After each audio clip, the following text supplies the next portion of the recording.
أعوذ بالله من الشيطان الرجيم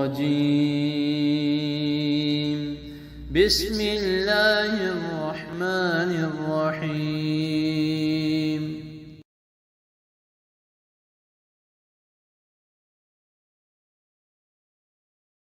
السلام علیکم ورحمۃ اللہ وبرکاتہ۔ حدیث کا نام شرک کسی حالت میں بھی جائز نہیں۔ حدیث عن ابی الدرداء رضی اللہ تعالی عنہ قال اوصانی خلیلی صلی اللہ علیہ وآلہ وسلم الا تشرک باللہ شیئا وإن قطعت وحرقت ولا تترك صلاة مكتوبة متعمدا فمن تركها متعمدا فقد برئت منه الذمة ولا تشرب الخمر فإنها مفتاح كل شر رواہ ابن ماجہ۔ ترجمہ: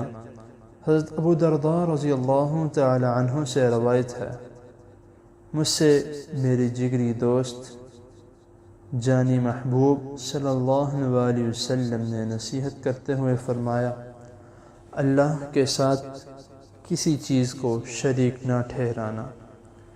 خواہ تجھے ٹکڑے ٹکڑے کر دیا جائے یا تجھے جلا دیا جائے، اور فرض نماز جان بوجھ کر ترک نہ کرنا، جس نے اسے عمدن جان بوجھ کر ترک کیا اس سے اللہ کی حفاظت کا ذمہ جاتا رہا، اور شراب نہ پینا کیونکہ وہ ہر برائی کی چابی ہے۔